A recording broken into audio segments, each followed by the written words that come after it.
Hello, race fans. Welcome back to Freaky Fast Broadcasting. Here tonight we have the ARCA Evolution Series from the Texas Motor Speedway for the Folds of Honor 80 here as they have their final race of the regular season to decide their top 16 for the playoffs of the 2021 season here for this ARCA Series. It's going to be very tight. The points are very, very close right there on the edge, and we'll have a lot of discussing with that here in the next few moments. But first, let's give a shout out to the partners here at the Evolution Racing Leagues and Freaky Fast Broadcasting. First, we have Or Nissan Central. Or Nissan Central is the leading dealership in Oklahoma City. You can go check out their website at www.ornissancentral.com. Next, we have Sheffield Graphics. Sheffield Graphics is the leading designer in sim racing paint schemes and liveries. It was founded by a Navy veteran, and a portion of every paint goes to the Military Foundation Folds of Honor. It's a great nonprofit organization who gives sponsorship to the families of fallen soldiers and disabled veterans. Make sure you go check them out on Facebook under Sheffield Graphics. Next, we have ButtKicker. Every game deserves a truly immersive experience. The ButtKicker Gamer 2 lets you feel every detail, from the subtle footsteps to the rumble of a V10 powered race car, from the ambient environmental effects to the power of a nearby explosion. By moving a physical mass instead of only air, the Gamer 2 provides instant, accurate, powerful base response, and it's all perfectly synced with every game with no additional software required. So make sure you go to ButtKicker.com and check out what they have in store for you there, and you can use our promo code FreakyFast20 to get 20% off there of any purchase at ButtKicker.com. So make sure to go there and check out what they have in store for you, and you can feel what you've been missing. Thank you to all the proud partners here at the Evolution Racing Leagues and Freaky Fast Broadcasting for help bringing this race action to all the fans out here on these Tuesday nights. But I'm Zach Hall up in the booth. We got a special race for you tonight as this is the last regular season race, and I have Brandon Colley, my colleague, beside me here tonight calling all the action, and Robert Moyer Jr. up in the production box running these cameras. Brandon, what a special night it is here before we get these playoffs kicked off next week. This final regular season race, very, very important for a few drivers. Yeah, there's quite a few drivers that are at risk, actually, of being knocked out here, all the way up to realistically the 12th position in points of Matthew Dude, with some bonus points coming into the equation there. But so everybody from 12th position all the way back to 17th of Robert Fitzpatrick Sr. These guys are really hoping to have a decent race and just kind of scrape along and not get absolutely junked out of it. Because if one driver ends up finishing last place, a couple of these guys, especially Bob Fitzpatrick, if he can just get up to about mid-pack and one of those guys that are closer to that 16th position has a bad race and finds themselves in last place on the night, the 48 may just squeak his way into the playoffs. He very well could. Right now, sitting in that 17th position in points is Robert Fitzpatrick Sr. 16th is going to be Zach Sandlin. 15th is going to go to Brian Fine. 14th is going to be Anthony Gaudio, but Anthony looking very strong with the 3 wins there to put him in a pretty safe position. But Josh Holmes there in 13th, and then we'll look at the Matthew Dude there in 12th. So definitely, like you said, there were a lot of drivers with a shot of possibly not making it, and a few drivers looking to get in. So we got some big things happening here at Texas Motor Speedway, another track with no limits and all-out racing, as we have 80 laps here tonight for the Folds of Honor 80. And, man, we got about a minute left here in practice before we head off into qualifying. I think if you're one of those guys in position to get points down there, you need to have a good qualifying spot here tonight. At track position, it's a little bit longer of a race than we're used to seeing for the ARCA series, but track position still going to be one of the key things you're going to have to focus on here. The less cars you have to pass early going, the more points you can kind of ride around and kind of sit on as the race goes on. You know, not really having to take too many chances late, saying, okay, maybe I need a couple more spots as the race is coming to a close. But also, I think strategy is going to play a big effect as well. We've got the 50% fuel load, but they have 2 extra sets of tires in the pits for this race. So pit stop's going to be a slight factor here, and the timing of that could shake up things tremendously. Yeah, pit stops are always a time to worry. I tell you what, looking at the drivers we were looking at there, Brandon, Josh Holmes is not here. He's one of the drivers that is not here tonight, and right now he is only sitting about 27 points above Robert Fitzpatrick Sr. So Fitzpatrick Sr., if he can pull off 27 points here tonight, he should be able to get past Holmes, and that would put him into the 16th spot and Holmes out. Well, I think based on quick math here, not the best at the quick maths, but I think that would almost require Robert Fitzpatrick to get a win to then be able to. Oh, not even that. Oh, no, All no, right, no. I'll get back to my calculator. But yeah, it's definitely opened it up quite a bit. The options quite a bit for Robert Fitzpatrick Sr. to be able to point his way in. He was not that far out of 16th to begin with, only 7 points back.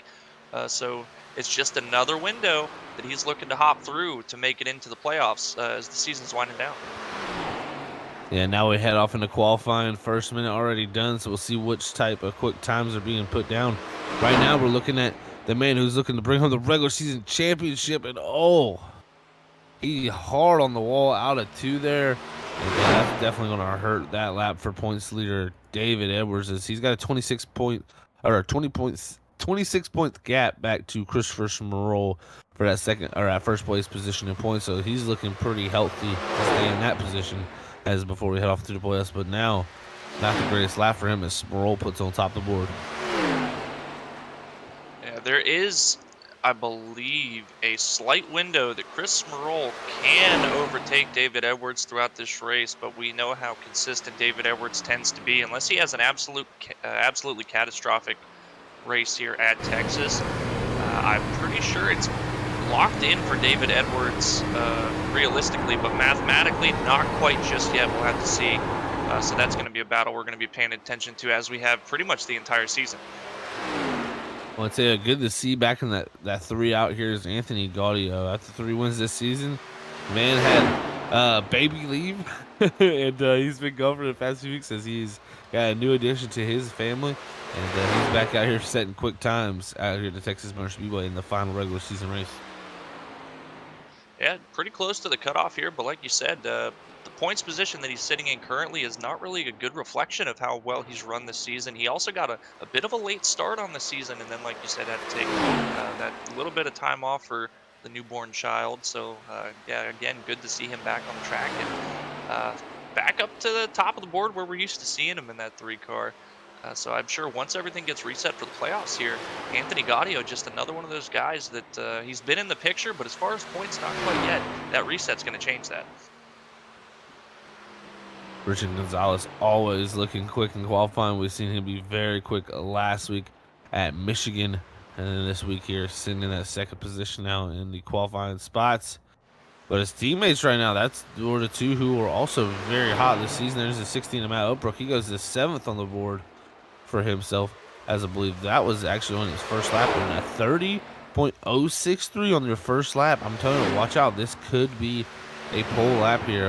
We're seeing a bit of pickup on that second lap, and if he can keep it together here through 3 and 4, I would not be surprised to see him go up into the top 5 here as he exits off of 4. Where does Matt Upbrook put himself? And he will slide up to third on the board, 29.79, about 8 or 700s off our race leader, Anthony Gaudio.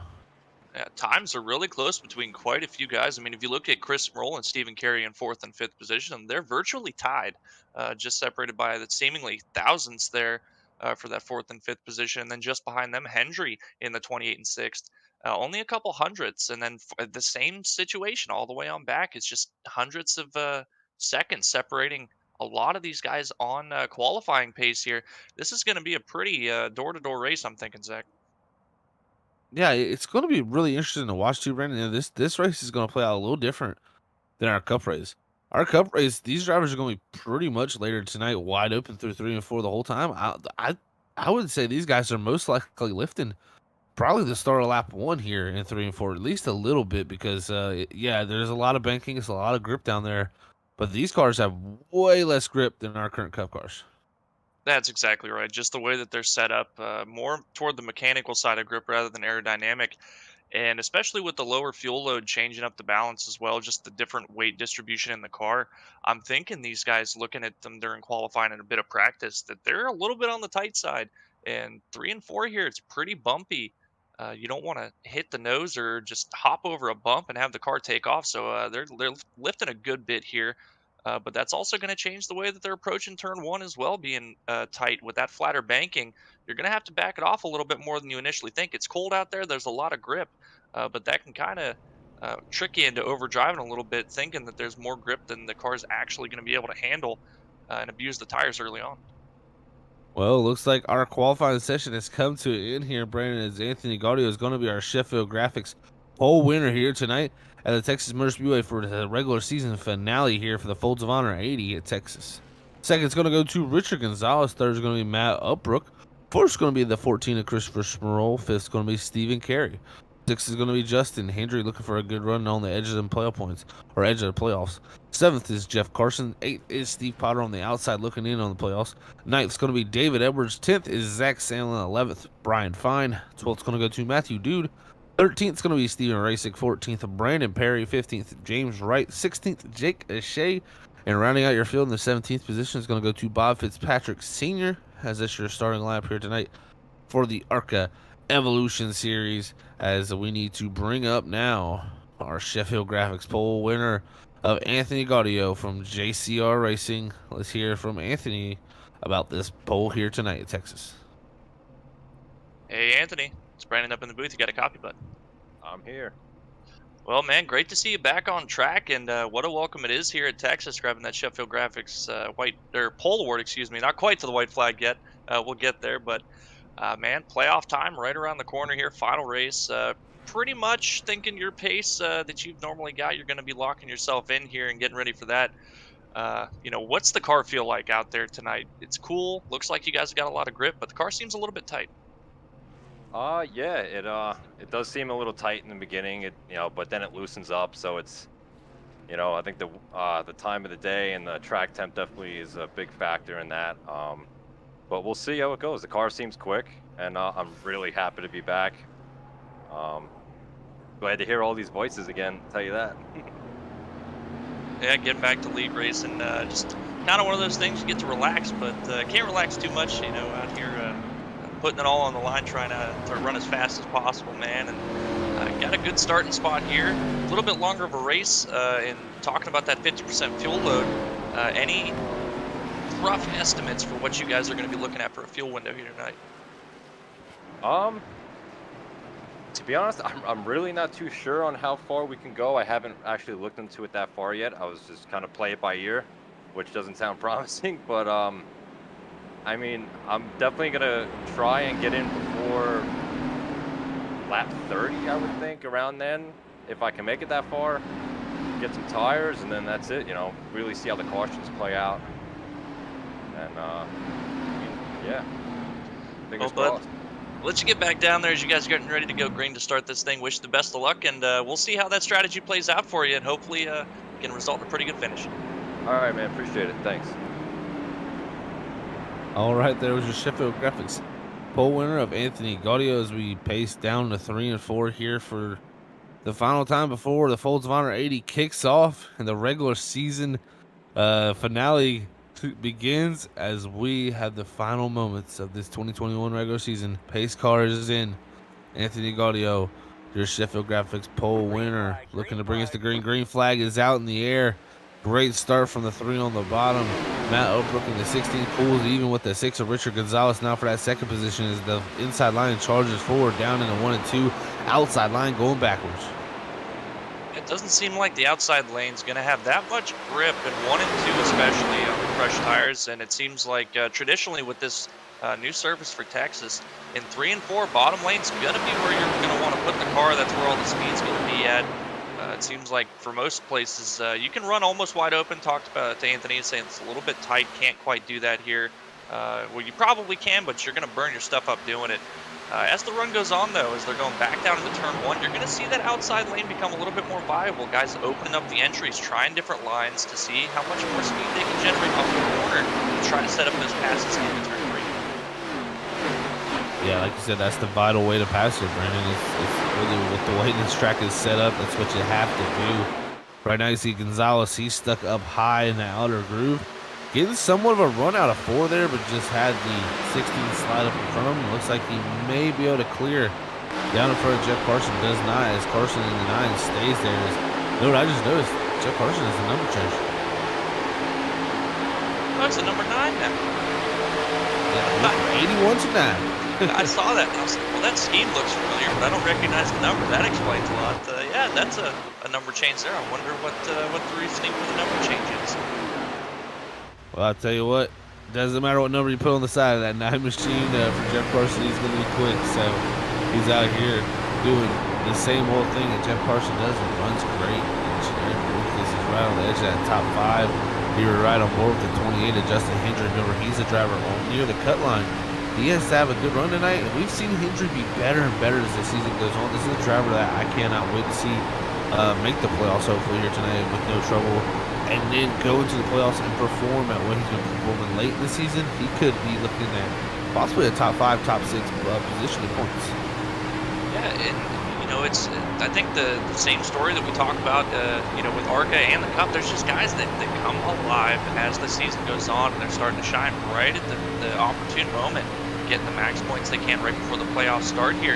And Hendry just pretty close to the bubble, can't afford that bad race. Now sitting in the 6th position, and he's had those flashes of speed, but it's just not been getting those good finishes. There's just something, it seems like most weeks, be it a bad call on strategy or just finding himself in the wrong place at the wrong time, that are hurting his chances to get those good finishes. Now I think for himself, as well as a lot of these other guys that know, hey, I'm pretty close, I can't afford a bad race, just survive. You want good position, but if you can just not finish all the way in the back, you're going to have a pretty good race in general in terms of your overall season. So just go ahead and take care of it. But Justin Hendry out here right now saying, I've got the speed to sit up toward the top 5 here, now battling with Jeff Carson. If you've got the speed to be up there, go ahead and try to see what you can get, but mitigate those risks for sure. Another driver right behind him near the cut line is Brian Fine in the 98. He's also one of those drivers fighting to get into the playoffs, and he's another guy I think that has a shot at a top 5 points position just because of the speed he shows each and every week. Maybe he hasn't had the finishes to go along with it, but runs well early in the going, and if he can figure out how to make that last all the way to the end of these races, he will be in a really good spot in that 98 machine. But lots of different agendas out here for drivers. Tell you what agenda I'm thinking about, Brandon, is you asked about the fuel. Definitely not a one-stop tonight. Cannot do 40 laps on a 50% fuel tank, that is for sure.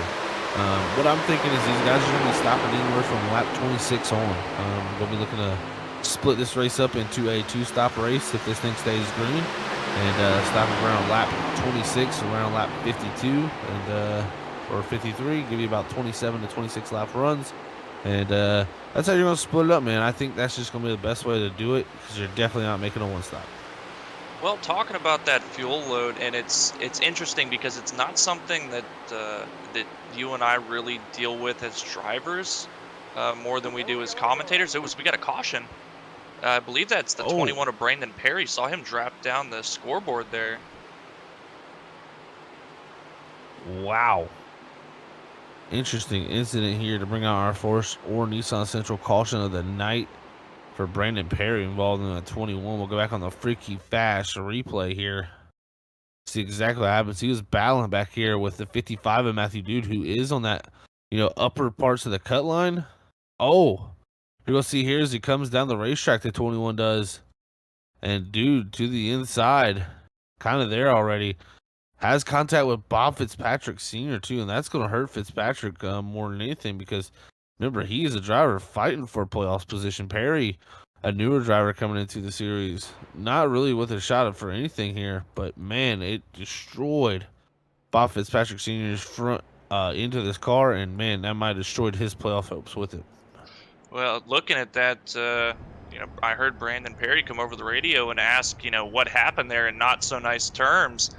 But I think going back and looking at that one, gonna find that Matthew Dude already had his nose there. 21 coming down just a little bit, not quite having the position he thought, getting himself turned around. But the big story there, like you said, a little bit of Matthew Dude, a little bit of damage there, but Robert Fitzpatrick Sr., pretty significant nose damage on the left front. The good news is that he has that extra path to make the playoffs. We talked about drivers not showing up here.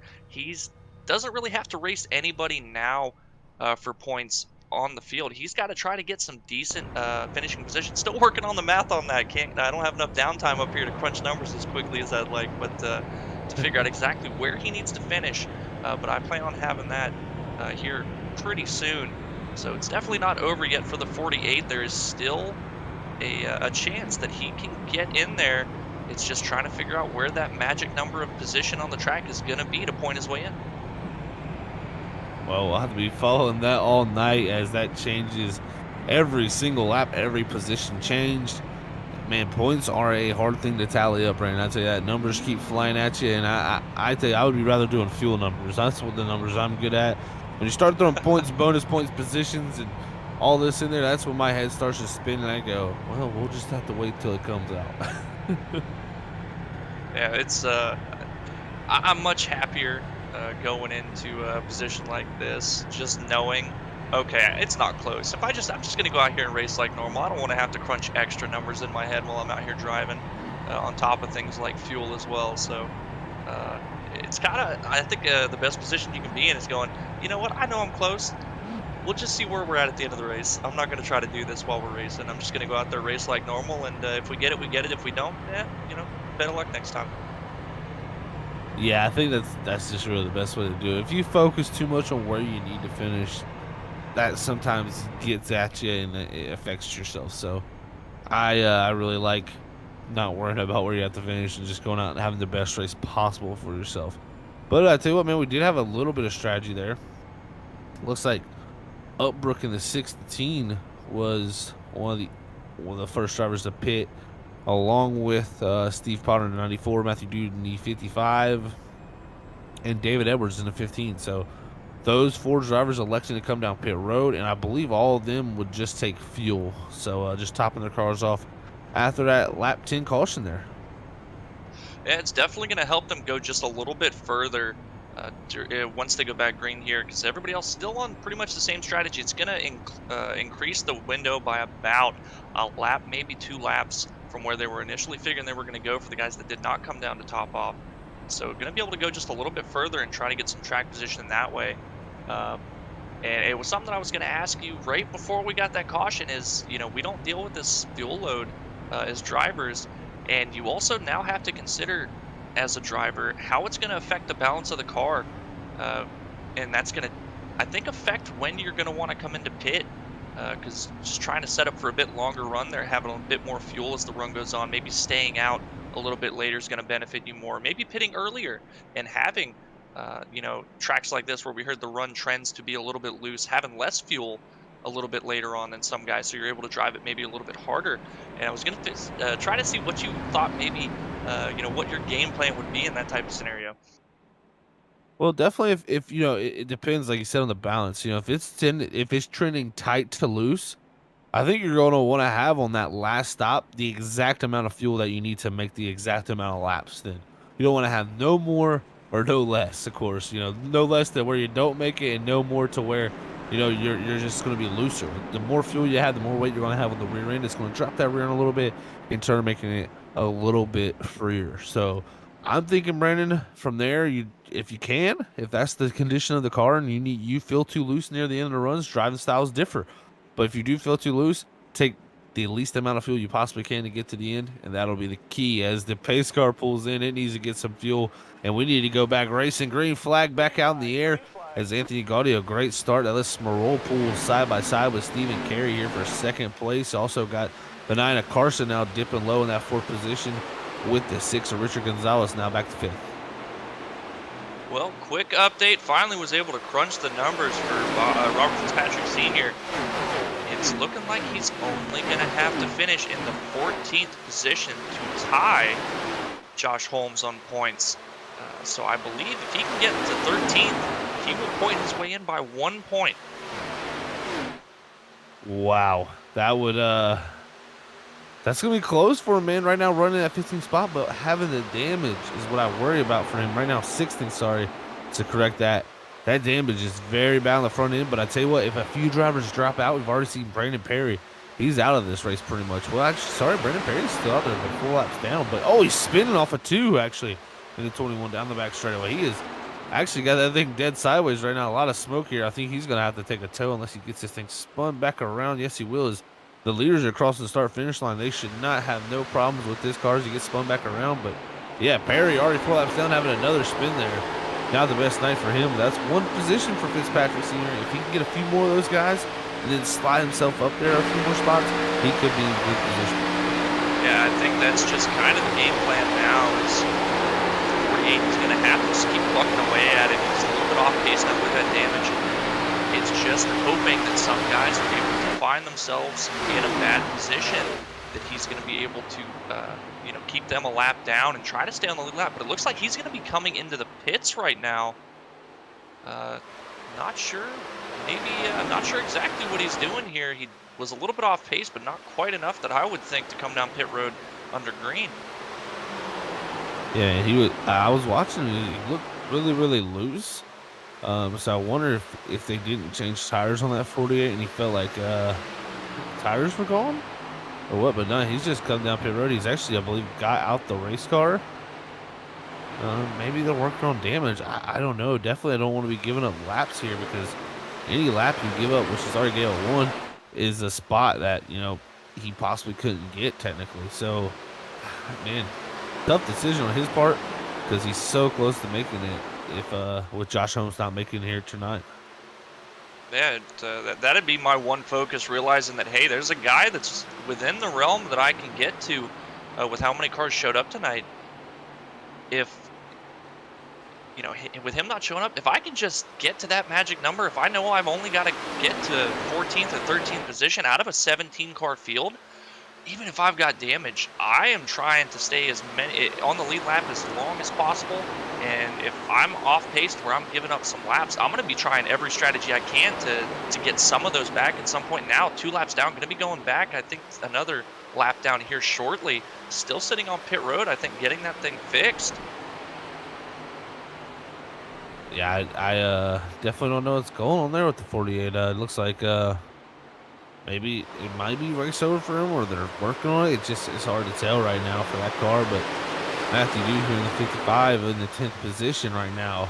He's looking, you know, this is a good sigh of relief for a lot of guys, Brandon, because with Holmes not being here and Fitzpatrick having trouble, now there's really not even a threat from these guys. Steve Potter's just too far back, in my opinion, to have this shot. Yeah, I think everybody now, it's just it has just become a normal race. You know, nobody's really at risk anymore. Even Josh Holmes, who hasn't showed up. The fact that Robert Fitzpatrick is now 4 laps down, going to be going looking a 5th lap down. He's having what seems like a bad race. Him not being here, he's still going to be pointed in. So everybody now is just going out and trying to, you know, business as usual, trying to get the best finish you can and not really worrying about points. But of course, we know that as we can look at all this data as they're racing around here, but I don't know too many of them that are going to realize that. That's the beauty of you know, what we can do up here in the booth, my friend. As you see, Upbrook here, he's trying to get by Dude for that 10th position with teammate David Edwards coming forward. Man, they topped off a fuel there at lap 10, starting to come forward for these 2 cars. Yeah, slowly but surely, and I think the cars are just so similar on pace that being in the back like this, you can see how hard it is to really even get around the guys toward the back after finding themselves in the front and not really running too much different lap times than what our leader is. But well, I say that, but actually last time by, it's about 0.6 of a second. So pretty significant. I think the dirty air might be slowing these guys down a good bit, having to deal with all this traffic. I think it's a great example of Texas, man. This place is tough with 3 and 4 being really, really hard to get a big difference on the driver ahead of you. It's all about hitting your marks in 1 and 2, and 1 and 2 is a tough corner. It is. I've got a 1 win at this track, I believe, and I think that was probably the first time I raced here. Couldn't tell you what I did to be able to get that win, because seems like every time I come back here 1 and 2, I just can't figure out the exact line that you need to run there to really be all that fast. Because like you said, that's the corner you have to be good at. Everybody, it doesn't matter what car you're in, everybody's going to be absolutely equal through 3 and 4. There's just so much grip there. But 1 and 2, with how flat it is, how wide it is, there's just a very specific line, and sometimes it comes down to driver preference, the way that they want to drive and feel the car to carry a lot of speed out of there. But it's hard to figure out for sure. I'd say we got a few drivers battling it up for sure. Is Matthew Dude and the 94 Steve Potter. Potter was there to the inside of the dude in the 55, and Potter was looking to take 11, but he's also got James Wright in 8 right behind him as this stacks up. As you see the two Donkey Bunch drivers ahead of them as they start to try to pull away and catch up to the front of this pack. They're about 10 seconds back from race leader Anthony Gaudio, and that just shows you how much track position matters. Well, Zach, I don't know if you noticed, not really related to what's going on the track here, but you made 2 puns just then within like 30 seconds. Did I? Yeah. You said the dude in the 55 and right behind him in the 8. And I was giggling. Oh man. Well, you know, sometimes we do things unexpectedly. All the times.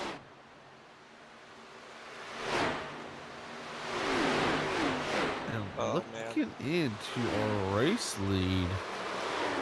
Smerol and Carey right now turning faster times than earlier. Anthony Gaudio, he had pulled away. So about a second later. Oh no, that is our points leader of Edwards in the wall hard. And he cannot get off the wall. Edwards oh no, Edwards looping it around here. Still no Yeah. caution though. I think he was trying to get that thing around.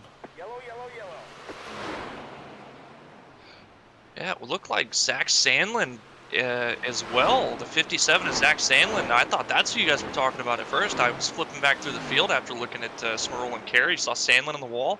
Then heard points leader and looked back, and sure enough, David Edwards bouncing it off the fence as well.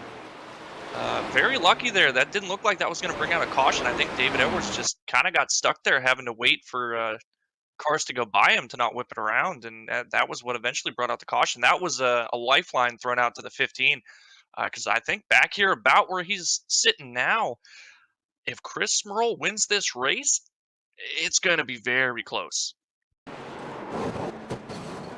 Wow, and I tell you what, Edwards stuck in that wall. I had to get out of it, spun it down the racetrack right here. And then from here, I think he was going to go, and there was a car coming. So, yeah, he just could not get going, and that's actually what brought the caution out. So, good job on him to stay heads up there, not spinning around early and, get caught up by Fitzpatrick Sr., who is back out on the racetrack. 5 laps down, I must say. So, he must have got damage repaired, Brandon. My thing is he could have waited till this caution possibly and been on the lead lap still. Yeah, definitely would have gone, even if he would have gone laps down under green, it would definitely not have been 5. So very questionable decision to come in under green to get that fixed, like you said. And now going to be taking the wave around, but also that's allowing Brandon Perry ahead of him to take the wave. And still going to be a lap down to Brandon Perry for that 16th position. So Robert Fitzpatrick Sr. still sitting 17th position, not where he wants to be right now. Needs to get back ahead of at least Perry and start worrying about those laps now, hoping that these guys have a lot of cautions, that he's able to take the wave around and get some lucky dogs back. Well, I can tell you one thing. It's hard to bank on cautions here at this league, man. These guys are very, very clean. You cannot bank on those things, I think. And you get yourself in some interesting situations when you bank on cautions here in this ARCA series. These guys definitely keep it green for most of the time. And you can be putting yourself in a bad situation. Looks like Upbrook was the only driver not to take tires there, Brandon. I'm interested in that call because we're past that 26 mark that I said. So personally, it was the perfect time to take tires. Upbrook just felt like it wasn't. Well, I think he's trying to have that set in the back pocket for the later half of this race. He's going to be a good bit slower, maybe just trying to lead a lap here. He's down on the apron, might be coming in. Oh, no, excuse me. I'm looking at David Edwards. David Edwards may be coming in this time by, but he's definitely going to be slow this fuel run. And I think he may be banking on some cautions to try to maintain his track position as best as possible. But yeah, I think it's just trying to have that extra set toward the end. If we get a caution, after they make their next pit stop and everybody seemingly uses their second set of tires, he's going to be able to have that slight advantage that may be able to get him around everybody to the lead and potentially win the race. That's how new tires are going to be a huge advantage. They definitely will be. So, he's saving them. He's hoping for something to play out in his favor, but then you got to hope for that. So, at that point, you're in the unknown right now. Gaudio, Smirol, Carey, they're saying, let's go green. Let's race this thing out to the end. And Upbrook's saying, no, let's run about 10 or 15 laps here and have a caution. Yeah,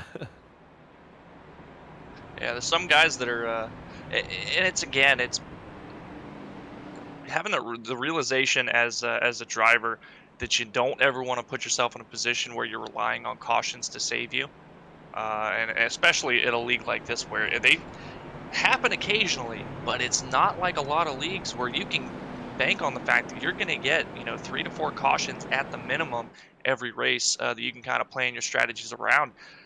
It's completely up in the air. You very well could have a race that goes absolutely green here with the ARCA Evolution series, so it's risky business for sure. Well, I'll tell you what, Upbrook is a driver willing to take a risk for sure. He's got to win this season already, so congrats to him on that. And he's in good playoff contention, so he has no worries there tonight. It's all about going out here and getting this final race in and getting a win. So that strategy at the same time, not the worst idea for him, who was lacking track position. But man, it looks like we're gonna get double file back up. Shout out to all the race fans out there tonight tuning in here on Freaky Fast Broadcast, and we all appreciate the love and support of all the viewers out there. Make sure you hit that comment section up and let us know how you're doing tonight, and see what your favorite driver's doing. Any questions, comments, or concerns, make sure to hit that chat button. And also, if you got some time, hit that thumbs up button. It would really appreciate it here, and help out all of us here at Freaky Fast Broadcasting. Well, Zach, I crunched some numbers, and based on where David Edwards is sitting now, the first car a lap down, if Chris Smirol were to go out and win this race right now, it looks like David Edwards would only win the regular season championship by a point, not including whatever their bonus point structure is, just purely on race points alone. So David Edwards in a precarious position right here, finding himself a lap down, but the good news is for him, he's only 1 lap down. Another caution, he's right back in the mix. What story would that be, man, to hold the lead from race number 1 all the way to the final regular season race to lose it? What could play out here in Texas? You never know. As we look for the green flag in the air, Upbrook away as he's going to start on the outside line, and the outside line's going to go because of that. Inside line left sleeping, as that's going to let Carey in front of Gaudio with Smirol behind him. Well, I imagine we're going to see Anthony Gaudio taking it a little bit easier on this run here, seeing that the guys behind were catching him toward the end of that last tire run. Seemed like he went out and put down a little bit too quick a laps too early on for a little bit too long as they were reeling him in. Going to be a bit patient here. Now we've got Stephen Carey closing in on Matt Upbrook on those fresher tires. Looking to be able to make that pass pretty easily, especially setting him up into 1 here now. That fresher tire difference, especially in the flat corners of 1 and 2, it's going to be huge. And you see now even Anthony Gaudio going on by. Yeah, it's going to be 3 positions lost in 1 corner for that 16 of Upbrook, and that's where you're going to see the tires fade the most, like you said, in that flatter corner. He tries to get low and cover off the bottom, but here comes Carson in 9, who, man, that was close to into the back bumper. Upbrook's got to be careful. On such slower tires, you know, pulling down in front of people with the reaction times, it could cause an incident. And he's going to continue to slide back here as they go through 1 and 2 way up the racetrack. That's going to let everybody on by. That's going to push him back to the 8th spot. And then here comes Steve Potter in the 94 to look to get by him.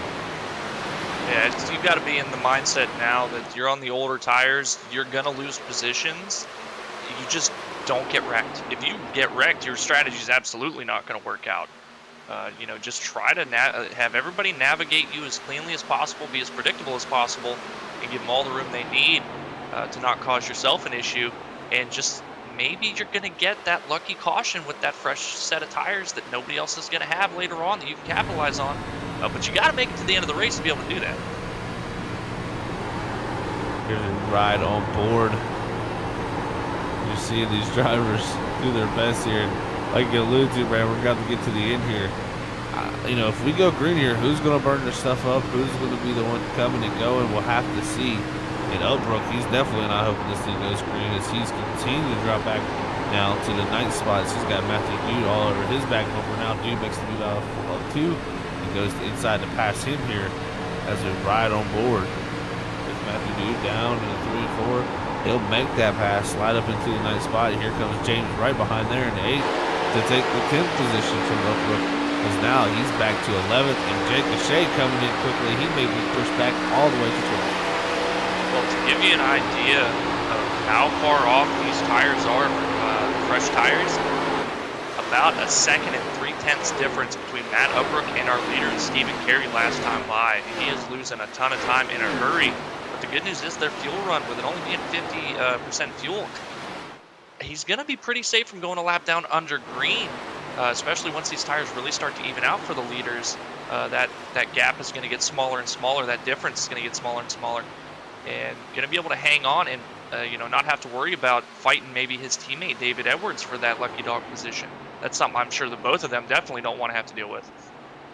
Yeah, and as soon as he can make it on fuel here, Brandon, with this 50% load, he needs to pit. 40 laps to go here. Cannot make it if you pit now. I think another 10 laps you should be able to make it. So with 30 to go, I believe it should be easily done. And man, if I'm him, I'm hitting pit road right at 30 to go. Yeah, it's probably going to be the safe call, especially with everybody else going to be having to come down pit road about 10 to 15 laps after that. So going to be able to jump them back on strategy.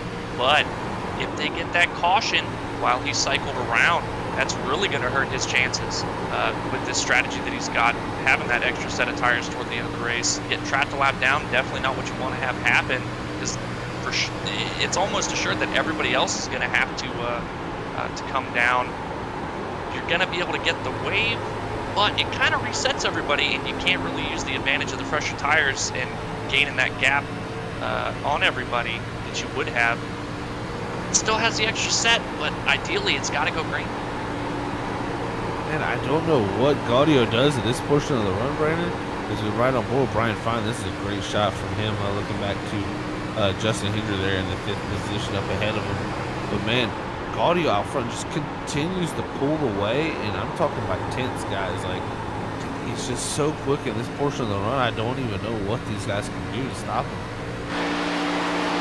Last time by, 2/10 quicker.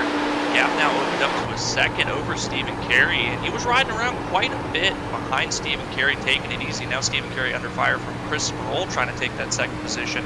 Stephen Carey may be losing just a little bit. Have to see what the time difference is this time across. Another 2/10, but Chris Sproul only hundredths slower than Anthony Gaudio last time by.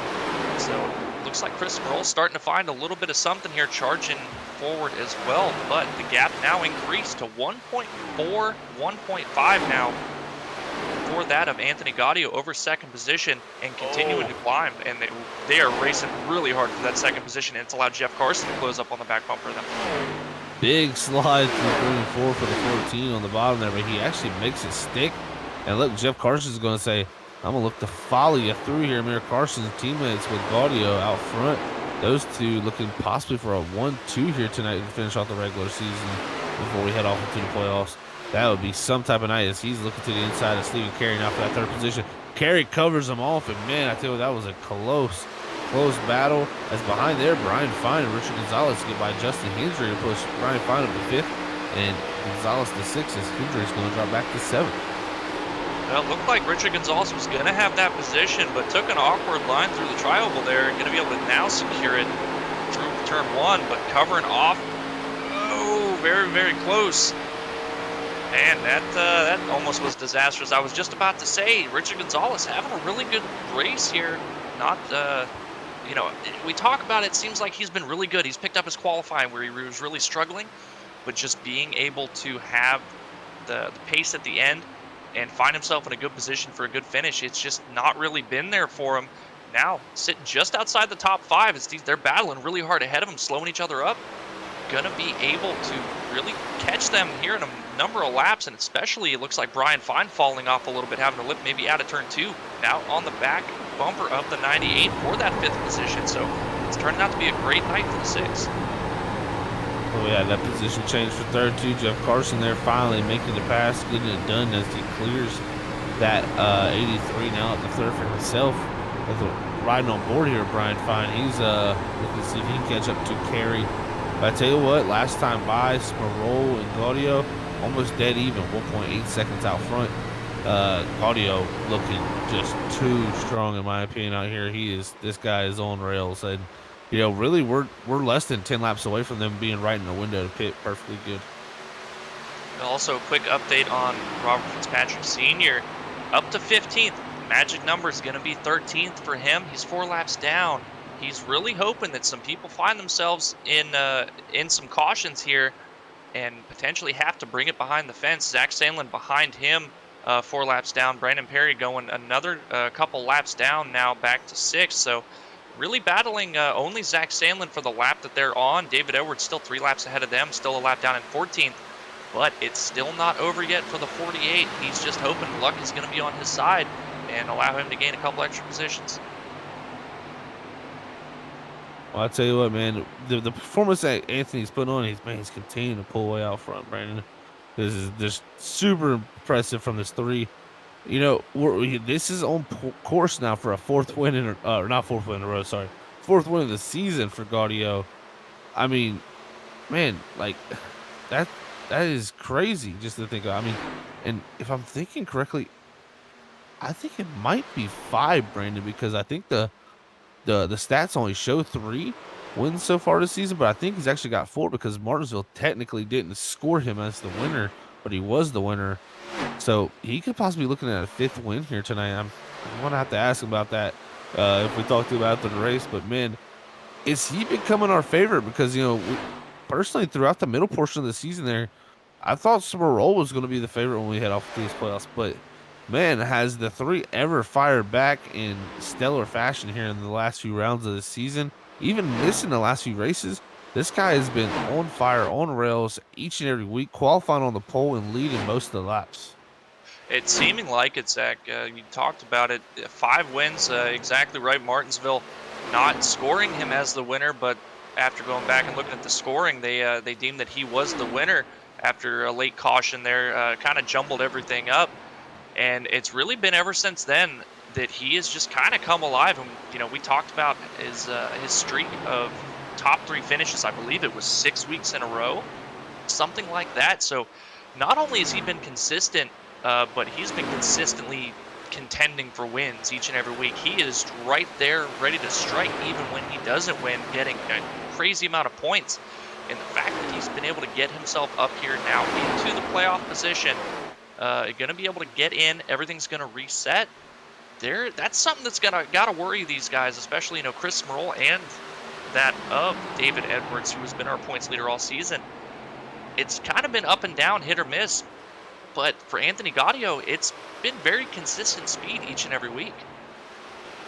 It really has been, and he's just looking in fine form, man. They're catching the lap car to 21 of Brandon Perry. That was so close. Unsure why Perry's so down on speed. Looks like he just exited pit road. So yeah, he came out and, man, those cars were flying up the speed there compared to him, and looked very scary for a moment. The thing is, he's gonna be on new tires, so he's gonna possibly be able to go by these guys too. So, and very interesting move there. Yeah, it looked a bit like David Starr at Charlotte. Just the speed difference there between himself and the leaders. I'm not sure why he's so off pace right now. Doesn't seem like he's got too much damage to the car, able to get what little damage he had fixed, but really off the pace right now. And right now, with 25 to go, Brandon, I'm kind of surprised none of our leaders have hit pit road. You know, Carson, he's took over second. Right now, Carson actually the fastest car on the racetrack. Same with Carey and actually Stephen Carey was the fastest last time by. And they're starting to charge into Gaudio's lead here. I don't know if Gaudio has burned his stuff up, but, man, the last few laps last time by, 31.23 there that time by. See if it stabilizes. So 31.15 behind him. So really not that much difference, as now you can see the last laps here on our board compared through all the drivers. So really not much of a difference. Out front here is it must have been just a bad lap for Gaudio. Well, and that's kind of one of those things, knowing that really the extent of your long run is only going to be about a mid run for a normal fuel road, which it should be exactly a mid run with 50% fuel. So you can go out and be a lot more aggressive on the tires, and that seems like what Anthony Gaudio has been able to figure out, where a lot of guys still are trying to run as though it's a full fuel load, taking care of their tires the same way and not really cutting the run in half. And it's been working pretty well. He's been able to go out and really burn his stuff up, but by the time they're about to have to come back down pit road, they're not able to close in as much time. Jeff Carson behind him, a tenth quicker last time. Have to see what it is across the line this time by. But, I mean, he's still 1.3 seconds ahead, and they're going to have to pit here pretty soon. Last time by 3/10, so it's cutting into it even more. But, I mean, it's not really going to matter by the time the pit stops come around. Yeah, the thing is too here, you know, when we pitted, it was lap 30. So right now, when we cross the line back next time by, they're gonna pretty much have about a 30-lap run on these tires, nearing that point. Really, I'd say around 26, 27. Well, yeah, big moment there for Edwards out in front, but 21 to go. Oh, what car is on his side? That was Zach Sandlin. That was what I oohed about. He caught the fence coming out of turn 4. And I think that's gonna a big moment for our leader, but that was horrible timing for David Edwards. He just went a lap down again as that caution came out. So it looks like David Edwards gonna be 2 laps down now. Oh no, and Smarroll hit pit road too, I believe in the 14. Not sure if he did his looks like he did do the pit stop. Where did Gaudio go by? Oh, Gaudio already goes by, so yes, Smarroll goes a lap down too under this. As we look back on the Freak Fast replay, you can see Sandlin hard into that wall. And these ARCA cars, they have that chance of running up the wall like that with the front tire. And you just see that he runs up the wall. And from here, I mean, you're going to see the 2 leaders pass by him here on the inside. And I didn't even notice the car on its side as they passed by until I seen the sparks, guys. I was like, what is that? There's a bobsled up top here, and it's Zach Sandlin. I mean, how fast is he going right there at that point? That is a crazy, crazy shot here. And we gotta applaud Zach Sandlin. Never stopped driving the car the whole time. Well, let's see, as he's sliding across the line, he's still doing about 98 mile an hour. So that is a quick sled. As you can see here on the Free Fast replay, he slid, I mean, all the way down the front stretch. I mean, he's got a nice little entry here in the 1-2, actually. Yep, just before Roof seemed to catch the track, put him over on his lid. Yeah, I mean, he was looking to make a pretty good lap there. All right, Brandon, now looking at this, 11 drivers on the lead lap. If Fitzpatrick did not make that unscheduled pit stop to get that damage done, he might have been sitting in position to be in the points. But now, with this situation, not looking good for Fitzpatrick. Well, Fitzpatrick should be able to take the wave here, but still going to be 5 laps down. It's not looking good. He's going to have to hope a good number of cars get bent up and destroyed on this next restart to really have a chance. Like you talked about, the last car on the lead lap now, 13th. That's where he needs to be. Had he not taken that green flag stop to fix the damage, he'd be still in contention here to make this happen. And just gonna have to go back and look at that and say, okay, that was a bad decision there, and kind of reevaluate what your game plans are for certain things during the race. And man, I tell you what, this definitely shook up a lot of things. Like I said, Smarroll, Edwards getting caught there under that, and Upbrook barely. I mean, they're going to take the wave. That's the big thing here for these guys. They're going to take the wave. But I tell you what, Upbrook, he got somewhat lucky. His timing of it was pretty decent to where he was able to be ahead of the leader. So Definitely that caution there, not the right timing for a few guys, and going to be caught off. The only thing I can say is Smirol is he didn't have a lap on the tires, so it's not like he lost any speed on the tires. He's going to have equal tires. Unfortunately, just the timing of it is going to give up all of his track position, but it looks like he's dropping back. Yeah, electing Yeah. to not take the wave. So I guess it's not giving him the wave. Questionable. Yeah. I have to. Okay, is Chris Smirol a teammate of Josh Holmes? No, I do not believe so. Okay, I would think maybe this is something to try to keep. I don't know, but even I don't know. I'm not sure why he's not taking the wave. That's Well, boggling me. the only thing I can think of, Brandon, is did he get a penalty for the way for that caution coming out pit road, and he get an exit pit closed pit? Is my question.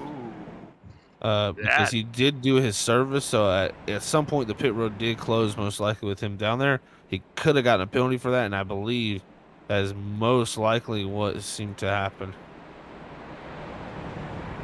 that is a really good point there, Zach. That is really disastrous. Now he is definitely hoping that they get a quick caution because he's going to be the lucky dog here, and it's really helped out David Edwards, who's only one position behind him on track. Granted, he's 3 laps behind Chris Smirol, but this kind of makes it almost guarantees David Edwards at this point, as it stands right now, is going to be locked in as the regular season champion. Unless they get that caution and Smirol's able to get back on the lead lap and have a chance to get back to the front.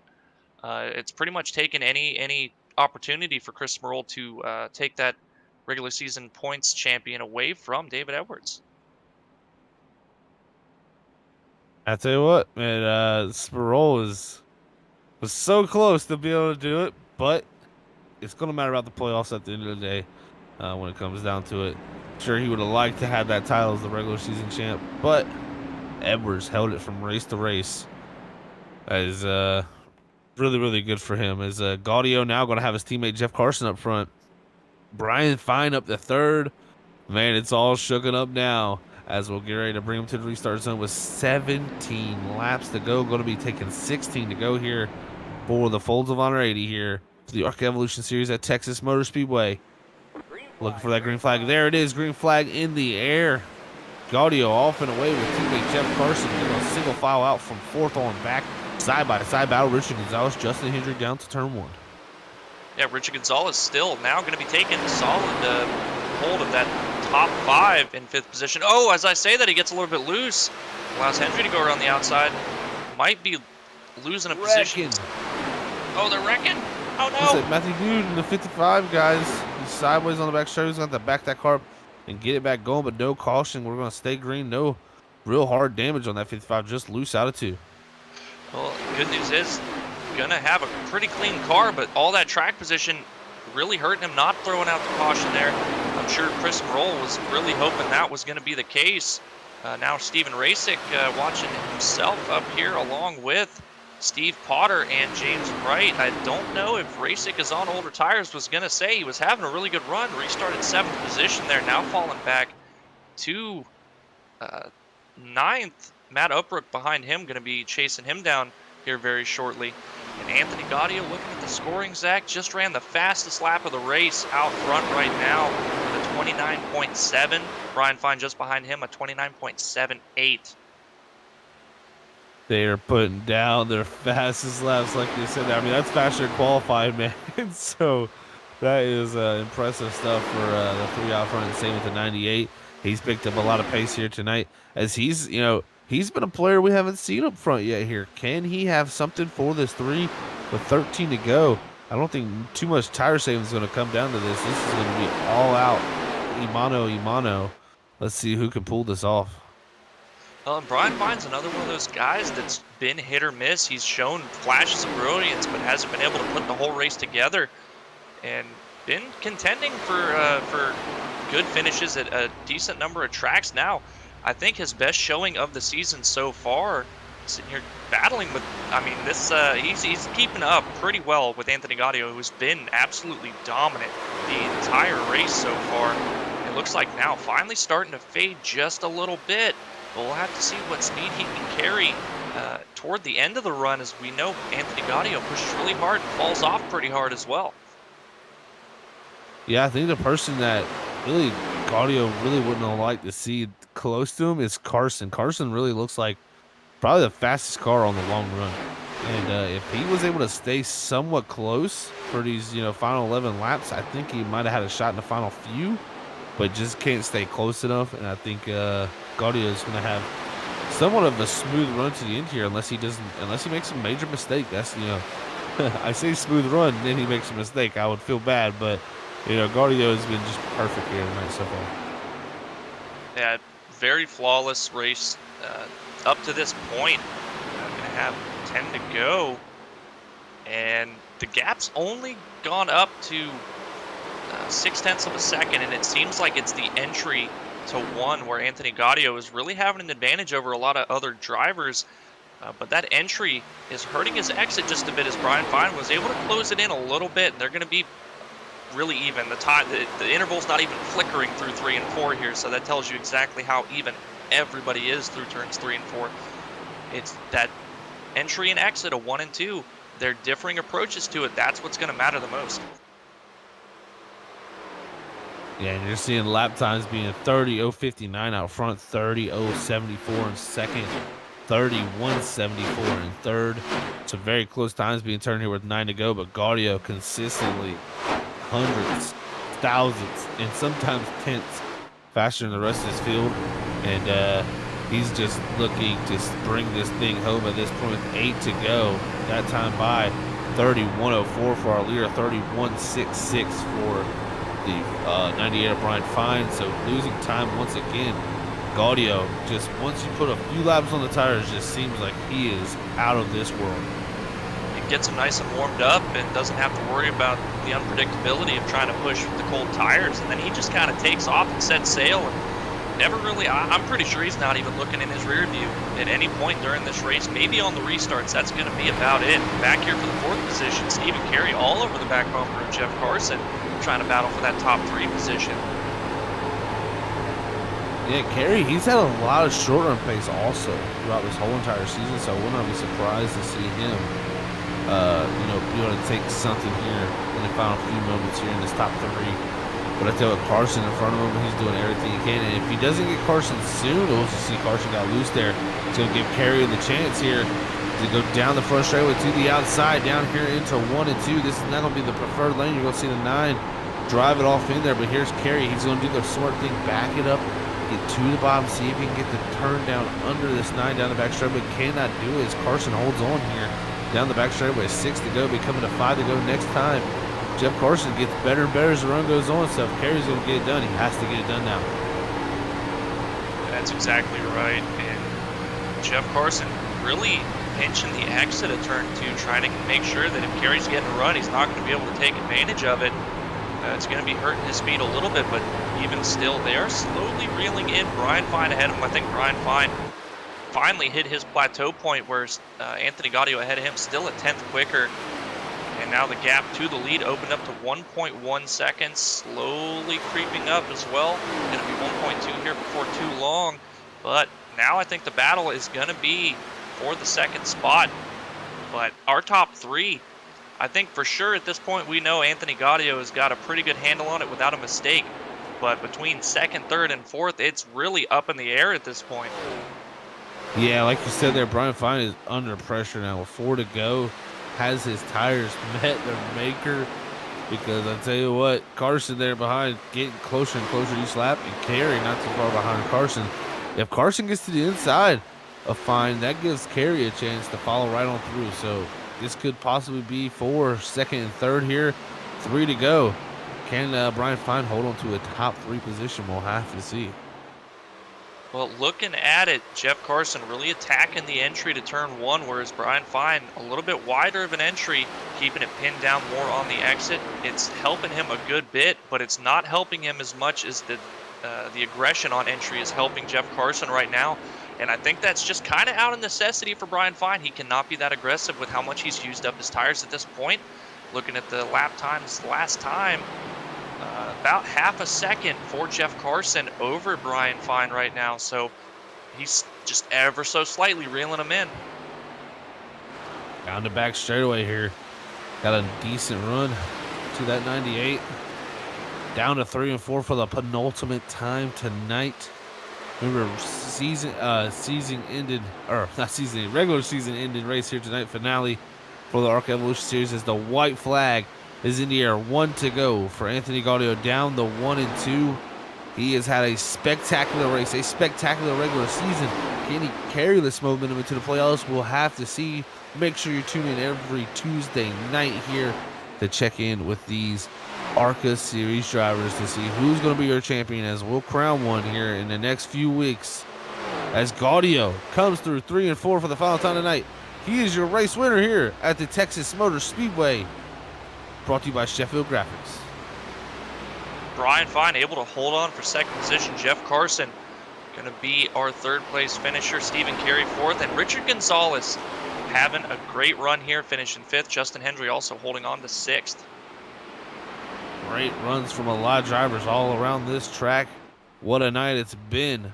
But the man on top step is that number 3 machine of Anthony Gaudio, as he has shown his dominance late in the season here in the ARCA Evolution Series. I definitely got him marked down possibly as the favorite heading off into next week's playoffs. We'll have to see what type of celebration he has versus David Edwards. He celebrates his regular season championship on the front straightaway as Gaudio comes down here and lights him up to celebrate tonight's victory. Brought to you by Sheffield Graphics. We'll be back here in a few moments, ladies and gentlemen, as we get our top 3 finishers up in the booth and have a chat with them on their regular season finale here tonight at Texas. We'll be back in a few moments.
All right, we're back here, everybody, with our post-race interview segment of tonight's race here from the Texas Motor Speedway. First, we got our third place man of Jeff Carson. Let's hear what he has to say about tonight's top 3 finish. Hey, Jeff, it's Zach up in the booth. You got a copy, man? I got you, bud. Well, I'll tell you what, Jeff, a great run for you tonight here in that number 9 machine. Had a lot of pace here tonight, man, especially on them long runs, was looking very strong. Never really got the long run to play out for you there, as we got a few cautions near the end of those long runs. But I tell you what, man, nonetheless, a great run here in the top 3 for the regular season finale and making those playoffs, man. So how was tonight? Tonight was fun, and again, like you were saying, I had the long run speed. I didn't have the short run speed. I was glad for the cautions, but because I'm never good at green flag pit stops. As you can see throughout the season, I've got plenty of penalties going in and out. But it did hurt me just because of the long run. So I didn't have the short run speed tonight. Yeah, it definitely looks strong out there, man. Like you said, on the long runs, it really once you got down to those certain points run, you were really cutting into your teammate Anthony Gaudio's lead there each and every lap. And like you say, we were getting down to this green flag pit stops, man. But nonetheless, I mean, showed a lot of pace here tonight in that number 9 machine. Now we head off into the playoffs starting, next. What do you think you need to do to put yourself in position possibly to win this championship in these playoff races? Uh, Basically, just be consistent. My goal, basically, top 3, and try to maybe get a win or 2 here and there. Basically, that's my goal. Is every race is a top 3, and if it happens, great. If it doesn't, there's always next week. That's exactly right, Jeff. It should be fun to watch you guys do battle. It's going to be 16 of the top drivers here at the ARCA series, man. It should be very, very fun as we head off into the playoffs. So congrats on the top 3 finish here tonight, man, and making those playoffs. Before we let you go, though, and get ready for the playoffs next week, anybody wants to shout to? Shout out to the league admins putting the league together. It's a great league, fun to race, and all the great guys that come with it. My teammate Anthony, good job for him getting the win. We were really hoping for a 1-2, but just couldn't pull it off there at the end. You guys for putting on the broadcast, and my Callaway sponsor. Well, I tell you what, Jeff, great finish here tonight, man. Thank you for everything y'all do out there on the racetrack, and we'll catch you next week at Chicagoland. All right, I'll see you there. All right, everybody. That was Jeff Carson, your 3rd place finisher here tonight. Now we'll move on to our 2nd place driver of Brian Fine. After bringing home a good, solid run here tonight, he will make the playoffs and head off into Chicagoland next week with a shot at a championship. Let's hear what his thoughts are. Hey, Brian, it's Zach up in the booth. You got a copy, man? Yes, sir. Got you loud and clear. Well, Brian, I tell you what, buddy, a great run for you tonight, lurking really all night around that top 5 area. Started in 11th, so really had to drive up through there. Then got in position late in this race and held on to 2nd from there, man. What a great run here tonight to put yourself in the playoffs and give yourself a shot at the championship. So how was Texas treating you tonight? Texas, pretty good. I mean, love this place. That last pit stop there, my guys over the wall, they killed it. I think I come in like 6th or 5th and got up to 3rd to run with Jeff and Anthony, and, just getting ready to get after it. And let's get after it. And, good solid night, run 2nd, Anthony class of the field tonight, like always. Fun running with Jeff and everything. So good night overall. Yeah, man, definitely a good run for yourself. We head off to another mile and a half next week to start the playoffs. So hopefully you can carry some of this mile and a half speed over, man, because really, personally, that's been some of your strong suits this season is the mile and a half. So how do you feel about going into the playoffs to kick off there at Chicagoland? I kind of really wish we had some more mile and a halves. I never really thought of that, my strong suit, but let's just keep grinding. Let's keep getting after it. Justin, myself, teammates in the playoffs. We come late to the party, but we're gonna give it our all. Hey, man, I tell you what, it's going to be fun to watch. You guys have made a great splash into the league here, and it's going to be fun to watch you guys battle here into the playoffs. Brian, before we let you go here tonight for your 2nd place finish, man, anybody wants to shout to? Yeah, you guys up there in the booth, you guys do great at what you guys do. League admins here, everyone does a great job. Shout out to my girlfriend, she's my biggest supporter. Good job to everybody tonight with the racing and everything like that. So great job. Well, Brian, congrats on 2nd here tonight, man, and we'll catch you next week in Chicago as you're one of our playoff drivers. Thanks, guys. All right, that was Brian Fine here tonight, bringing home that 2nd place position after a great run here at Texas. But, man, look at this guy right here, the number 3, Anthony Gaudio. He could be the favorite heading into the playoffs. We'll ask him about that here in the next few moments. But, man, what a win for him tonight, Texas leader. Let's hear what his thoughts are. Well, Anthony, it's Zach up in the booth, man. You got a copy. How about that, buddy?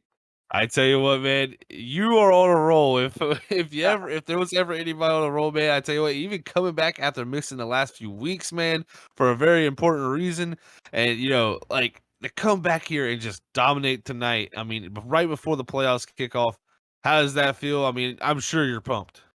Oh, it feels great. The car was on a rail. It was perfect. I was just beating the brakes off the thing, man, and I was just having a blast. Yeah, having my son here last week. That was a huge blessing to me, and this win is definitely for him. Um, yeah, car was great tonight, man. I had so much fun.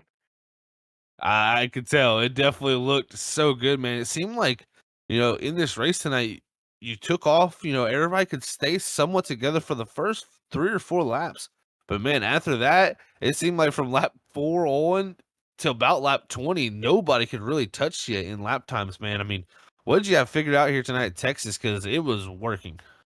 Oh, pretty much. I was just going full send mode. I was just going around as hard as I could, try and get that lead. I was up, I think, at one point a second and a half, and so towards that end of that fuel run, I would start losing some. So if we were to stay green and make green flag pit stops, I would have to come in a couple laps shy, maybe with like 5 laps of fuel left. If I had a clean stop and I just continued that, it would have been even more dominant. But those cautions came out, and then I had to just do it all over again. But that Yeah, was kind of like the feel I had. I mean, the low line was where it was at. There was no other line but that. well, man, I tell you what, you made it work. We watched it all night long. That 3 drive away from the field, like you said, they would start to catch you there at the very end, but it would be right at the green flag window, a few laps within it. So you were ready. They put them new tires on and pulled back out ahead, man. But man, what a night it was for you.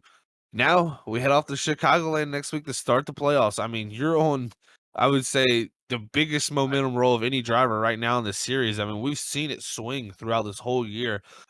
At some points we thought Smerol was the favorite. I'm thinking now we can say that you are the favorite, my friend. What do you feel like going into the playoffs? What do you need to do to put yourself in to win the championship in these final 10 races? There's a lot of favorites out here. I wouldn't single anyone out, but Chris is a hell of a competitor. My teammate Jeff, everyone out there is so competitive. It's every track is just super. I don't even know how to explain it. Just everyone has their better tracks. Yeah, Chicagoland's coming up. It should be very similar to Texas, I would think. But yeah, I'm excited for the playoffs. That is number 5, actually. I heard you do during a race. Martinsville wasn't counted, but yeah, that's it. I think the points get reset to 0, and then I think, and then we'll go from there after race 1 from the playoffs. Well, I tell you, man, when they reset this, everybody's gonna have a good shot at this thing. Like you said, lots of favorites coming down to the end here. It's gonna be a battle, like you said. So, man, I cannot wait to see how it all plays out. But tonight, you are a race winner, 5th win of the season, and I'm glad I was right about that because, man, yeah, 5th win, 6th to Smerol. You two were on a roll this season, but you definitely added a bunch into the column there at the very end of the season when you needed to, man. So, congrats on that. Before we let you out of here, Anthony, anybody wants to shout to you, man, for your race victory? Shout out to my teammate Jeff Carson, giving us fast car. You guys, my family, dad back home cheering me on, my kids, my fiance, um, the admins, they do a hell of a job keeping this ARCA series alive. It's the only ARCA series that's, I think, out right now. It's a blast. I hope it lasts and doesn't go anywhere because I would love to stick in this program. It is so much fun and competitive. But thank you so much for doing what you guys do. It's honestly great. The real as get, real as it gets. Oh, I think I can agree with that too, buddy. This stuff here is very real, and I tell you what, the emotions out on track are definitely real too. So, congrats on the win here tonight, man, and we'll catch you next week at Chicagoland, heading off to the playoffs. See you there, man. You have a great night, Anthony. You too. All right, everybody. That was your Sheffield Graphics race winner here tonight, and Anthony Gaudio. What a night it's been for him. Race win number 5 there. He confirmed it. And that's just a great number heading off into those playoffs. Cannot wait to see how many more he can add on to that total after winning here tonight at the Texas Motor Speedway. But let's go ahead and pull up our race results to see where your favorite drivers have finished. As Gaudio there, seeing start from the pole, bringing home that race victory. Second's going to go to Brian Fine in that 88 or the 98 machine. Teammate Anthony Gaudio is going to be Jeff Carson there in the third position. Fourth's going to be Stephen Carey. Fifth's going to go to Richard Gonzalez. Sixth place is going to be Justin Hendry. Seventh's going to go to James Wright. Eighth is Matt Upbrook. Ninth's going to be Steve Potter, and running our top 10 is Jake Cachet. 11th's going to be Steven Rasick. 12th is going to be Matthew Dew. 13th is Christopher Smerol. 14th, David Edwards. 15th, Bob Fitzpatrick Sr. 16th, Brandon Perry. 17th, Zach Sandlin. As that's your race results here tonight from the Texas Motor Speedway. And man, what a regular season finale it was. Brandon, I mean, any final thoughts for you, buddy? Because, man, this all played out very interesting tonight. Well, it's starting to show the cracks in the armor for some guys coming down toward the end, and other guys really starting to shine and come alive. You know, Jeff Carson, Brian Fine, really starting to hit their stride. Richard Gonzalez having a good run, hoping to carry that momentum on, and the cracks in the armor, Chris Merle and David Edwards, just not having the best night. But I guess if you're going to have a bad race, it might as well be when it's not really going to affect you any as far as points go. Still going to be making it into the playoffs here, and they're hoping that that's the all the bad luck they're going to have for the remainder of the season. And pit stops were pretty key. The strategy for when the timing of them didn't really come into too much of effect. You know, it hurt Chris Smerol, but it was mostly just the timing of the cautions that were the biggest factor tonight, playing into these finishing results. So great job for everybody out here, all of our playoff drivers making it in to the playoffs to battle for the championship as the season's winding down. And I think it's only going to get better and better from here on out, starting with Chicago. I cannot wait to head off to Chicagoland, but here tonight, Texas, it was a fantastic battle for all of these drivers out here on the racetrack here at the ARCA Evolution Series. We got to thank Or Nissan Central, Sheffield Graphics, and ButtKicker here tonight for being our proud sponsors of the Evolution Racing League as they bring great support here.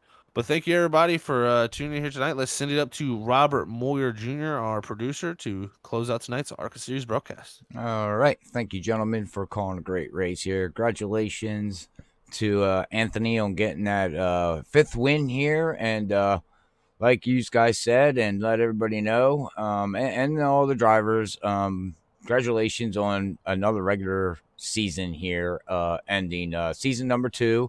Everybody made it to the playoff point. Some made it in, some didn't. But, you know, it's going to be fun to see what's going to happen now, gentlemen, going into the playoffs in the next couple weeks. So make sure that you tune in every Tuesday night here with these guys, Evolution ARCA Series, at 7:20 here on Freaky Fast Broadcasting as we get ready to start the playoffs, like we said, and it's going to be fun. It's going to be some battling. We've got a whole bunch of different tracks coming up. So if you followed along this long, please just keep on following along. But also, these guys are back in the stalls and back at their garage, pulling out their cup cars, getting ready for tonight's RSR Cup Series. Is going to be bringing out their cars here very shortly at 9:20 here at Texas Motor Speedway with Brandon Cawley and Zach Hall calling all the action. So make sure you hit that subscribe button on YouTube. And if you are there watching right now, please hit that like button. It helps YouTube's algorithms. It helps us. It helps the league, and just helps overall. But until then, if we don't catch you at 9:20, have a great week. Until then, anyways, I'm going to let go. All right. God bless everybody. We love you all. Peace out. Later, guys. Bye, everybody.